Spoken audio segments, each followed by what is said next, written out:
Hey guys, I'm Phil Moss and I am the 8th grade teacher at the grade seminar. Welcome back for our final session of the grade. I wish we could be here together in person, but here we are, and I hope you are doing well. With this class, we bring the 8th grade Big Ideal Seminar to an end. It has been an immense pleasure, and I don't say that lightly, getting to know each of you and being with you these past months, and I hope we can see each other before long. I'm especially excited about today's topic, and how could I not be? The topic is true happiness.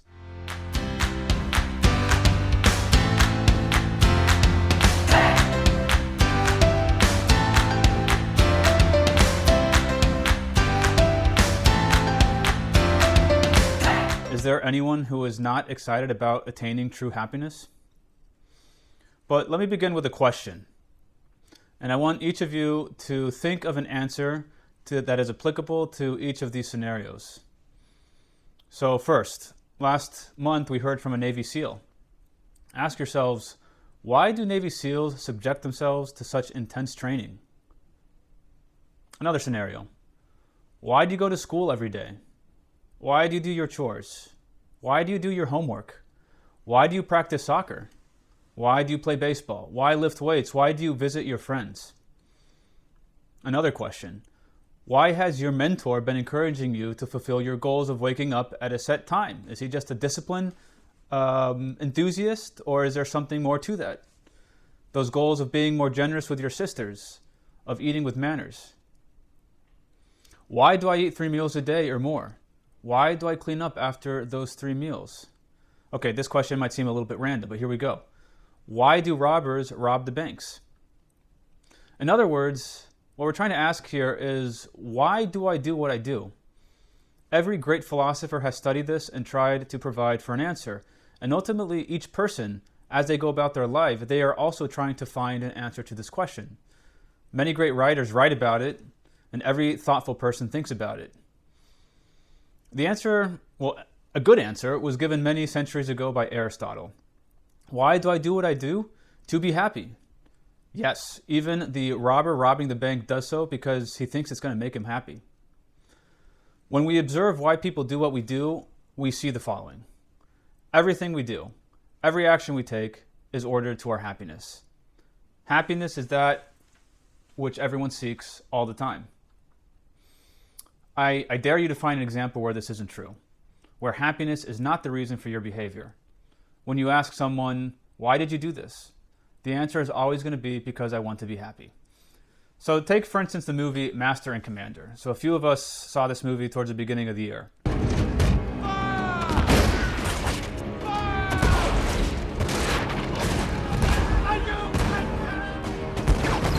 Great movie. A lot of leadership lessons there. Very exciting. But after one of the battles, one of the sailors gets his arm amputated. Why does he get his arm amputated? No one takes bitter medicine or has a surgery or an amputation of one's arm unless they think that they are going to be healed and that they will be happier healed than sick. Why do guys on Wall Street work 100 hours a week? Well, they do that because they think that that's going to make them happy. Or let's take the tragic case of suicide. Even those persons are looking for happiness. In a certain sense, they are convinced that the only thing that life is going to bring them is unhappiness. So, logically, ending it is going to bring them to a kind of a greater happiness than they would otherwise obtain. Of course, this is gravely mistaken and very sad. So the bottom line is, everything we do is to be happy. But the big question is, what is happiness? Let me tell you about a couple of times that I was very happy. And I'm sure you all can think about moments in your life where you've been very happy. So the first was the wedding of my sister. A couple years ago. It was very special, of course, because I care for her a lot. But besides that, it was a special wedding for various reasons. She is the youngest in my family, and all my other siblings are married, and so therefore it was the last wedding of this generation. And naturally, it's a moment when you look back on your life and the life of your family, and all the gifts that you've been given come to the foreground. So this was further accentuated by the fact that the wedding celebration was in the backyard of my family's home, where we all grew up. So over there on the court, there kind of back by the trees, is where I played hoops with my siblings. There in that ravine, we tossed the leaves in the fall after raking them up, and we would do somersaults off the bridge into the pile of leaves. There in those chairs, I had many conversations with my mom and with my dad about so many important and also not so important things. We went through a lot there. Ups and downs, joys and sorrows, successes and failures. Well, let's not forget the pranks and also the many sessions on the back porch singing into the night. But there was a constant through all of that. What was that constant? It was the love and devotion of my parents, love of and for my siblings, close bonds with very, very dear friends, many memorable events. So naturally that wedding and celebrating it there at the family home was a very special moment. In a certain sense, it was a celebration of life, and I think that every wedding, to a certain extent, has this same quality.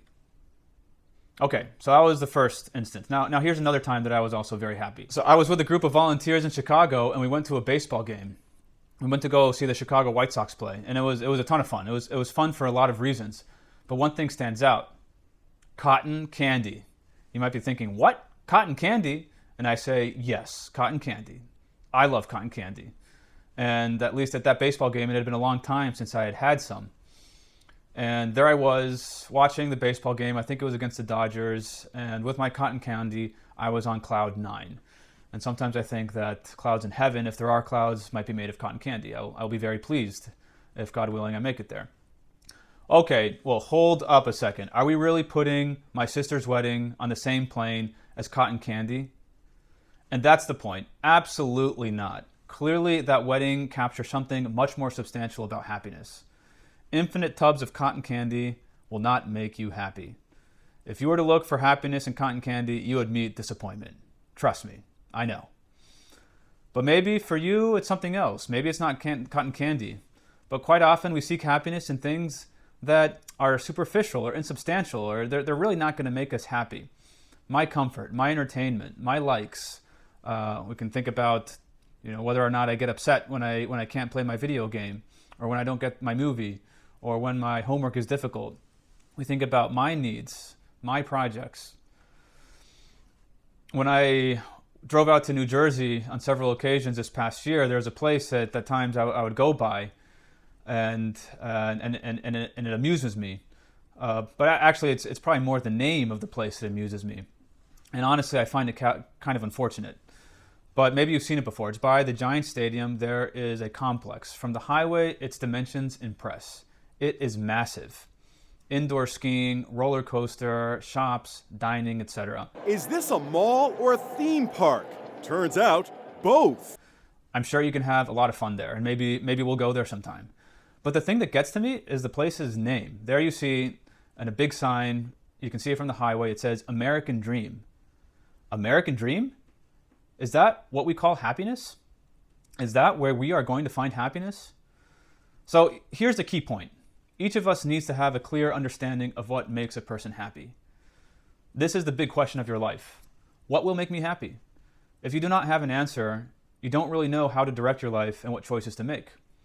Different people try to find happiness in different things: wealth, admiration, power, friendship, love, etc. And if you have the wrong, false answer, then you will lead a very frustrated and unhappy life. Now, let's take a deeper dive into the meanings of happiness. The word happiness has two different meanings. What follows is what I found to be a helpful distinction from a book called The Happiness Trap. So I'm going to read this here. The common meaning of the word is feeling good. In other words, feeling a sense of pleasure, gladness, or gratification. We all enjoy these feelings, so it's no surprise that we chase them. However, like all human emotions, feelings of happiness don't last. No matter how hard we try to hold on to them, they slip away every time. And as we shall see, a life spent in pursuit of those good feelings is in the long run deeply unsatisfying. In fact, the harder we chase after pleasurable feelings, the more we are likely to suffer from anxiety and depression. And then the author compares it, that the concept of happiness with another idea. The other far less common meaning of happiness is living a rich, full, and meaningful life. When we take action on the things that truly matter in our hearts, move in directions that we consider valuable and worthy, clarify what we stand for in life, and act accordingly, then our lives become rich and full and meaningful, and we experience a powerful sense of vitality. This is not some fleeting feeling. It is a profound sense of a life well lived. And although such a life will undoubtedly give us many pleasurable feelings, it will also give us uncomfortable ones, such as sadness, fear, and anger. This is only to be expected. If we live a full life, we will see and feel the full range of emotions. Okay, so feeling good, pleasure, gladness, gratification on the one hand, and on the other, a rich, full, meaningful life. So these are kind of two different notions of happiness that we often operate under. Many studies today indicate how there is much unhappiness and insatisfaction in the world today and in our country. A very telling statistic is the increased suicide rate. And it's kind of surprising because we have so much and the level of comfort is way higher than it has been in the past. You log into social media and all you see is smiles, laughter, and what appears to be perfect lives. But that can be deceiving. Social media can be misleading. People want to impress their acquaintances, and so they selectively post things that make them look happy. Often the reality is quite different, or at least a little more complex. Also, people look at those social media posts and compare themselves to those apparent displays of happiness. People will scroll through celebrity Instagram pages and look at the wealth and the glamour and what they think there is, oh, this person must be happy. And they think, if only I had those things, I would be happy too. The problem is that those people are often not truly happy, and neither will those things make you happy. Happiness as a rich, full, meaningful life. I'm not making this up. This is not a recent invention. Aristotle talked about eudaimonia as the final end or goal that encompasses the totality of one's life. The Greek word usually gets translated as happiness, but this is misleading because of that common, superficial, and partial understanding which conceives happiness as a subjective state of mind, as when one says he is happy when enjoying. When he is happy, for instance, enjoying cotton candy, or Coca-Cola on a hot summer day, or having fun with friends. It is not something that can be gained or lost in a few hours like pleasurable sensations. At what point can you say that someone lived a happy life? Well, you can't really say until it's over. Just like you can't say at halftime that a football game in its entirety is a good game. This is why Aristotle was so strongly critical of the culture of instant gratification, which predominates in our society now. Remember a few sessions back, we watched that video of the kids eating marshmallows and how those who delayed the gratification tended to do better in life? Think about how we're so habituated to getting whatever we want immediately. Amazon Prime, streaming on demand. We've become so used to instant gratification. And the thing is that the things that truly make us happy do not come to us in this way. And unfortunately, we are blinded by these desires and passions for instant gratification to those more important things. Just think about a time that you got upset. Maybe it was at the dinner table. Maybe it was you didn't get what you wanted.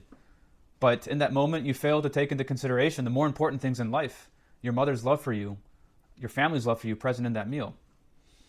Getting things is not going to make us happy. Putting ourselves at the center is not going to make us happy. But what is? We said before, a rich, full, meaningful life. But what is that? What does that mean? Think about the people you look up to. People who you would say, that is a happy person, with a happiness that is more substantial than sitting in a tub of cotton candy. When we think of these persons, we see great diversity in what they have done with their lives. I can think of friends and relatives who were in the military, who were on boats and airplanes going on missions. I can also think of farmers and ranchers. I have farmers and ranchers in my family who were out there rounding up the cattle and harvesting the crops. I could think of priests who poured themselves out, guiding, teaching, nourishing souls. I can think of teachers. Teaching, I think, is one of the most important and rewarding professions. But think of those teachers, maybe the teachers in your own life, who day after day patiently guide their students in their learning and personal growth. I can also think of lawyers and judges who I admire greatly, who earnestly sought out justice. So each of these persons that I can think of, I'm sure you can think of similar persons, were truly happy. But that happiness was not from merely rounding up the cattle, or merely executing a lesson plan, or in flying an airplane, or in winning some trial. These people were happy because they strove to give the best of themselves. They strove to give the best of themselves by rounding up the cattle, by harvesting the crops, by teaching their students, by flying that airplane to fulfill that mission. Happiness, that deep fulfillment that all people long for, comes from striving to give the best of ourselves, first and foremost to God and to the people that He has put in our life.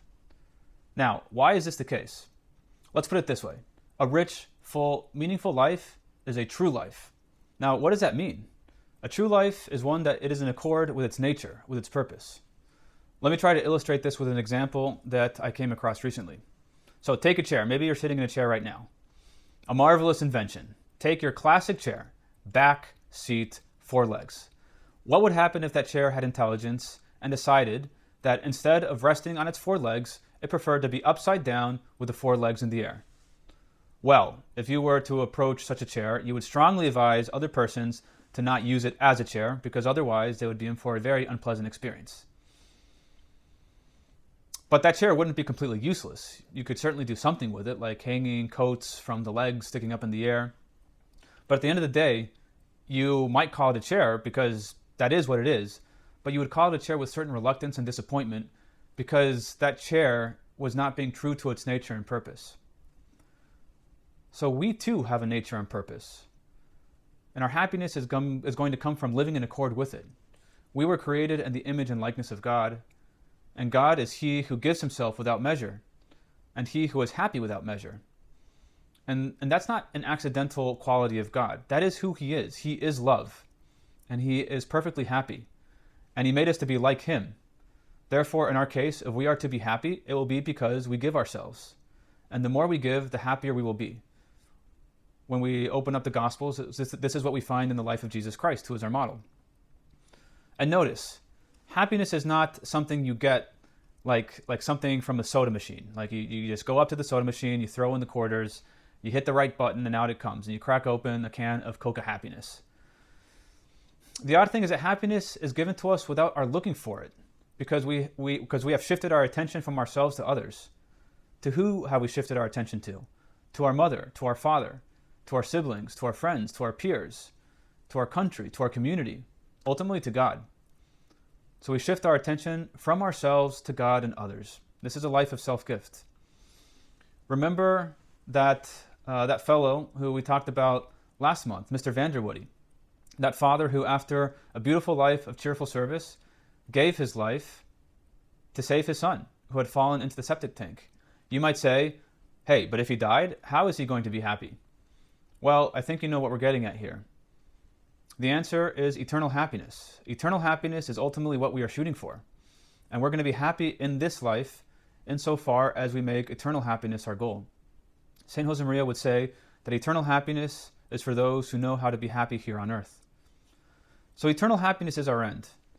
And I think that is a fitting place to come to the end of our seminar. We started this year looking at the beginning of our life. Remember the timeline that we drew at the top of the board in that first session and that we reviewed in each session? Remember how we said that eternal happiness was on the far end of that timeline, hopefully after a rich and rewarding life? Remember how we talked about the big decisions, your education, your profession, your vocation, that await you in the coming years, in the not too distant future? Those decisions for which you're trying to get prepared for now?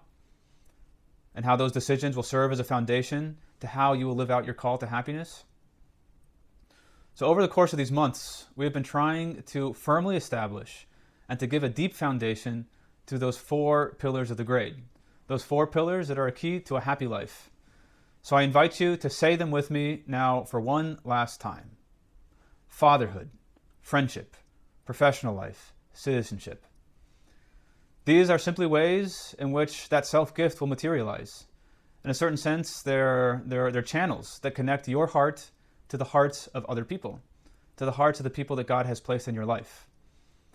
Big ideals is what we have been contemplating in this seminar. Now I invite you to dream big of your self-gift and be assured that your happiness will be a true happiness.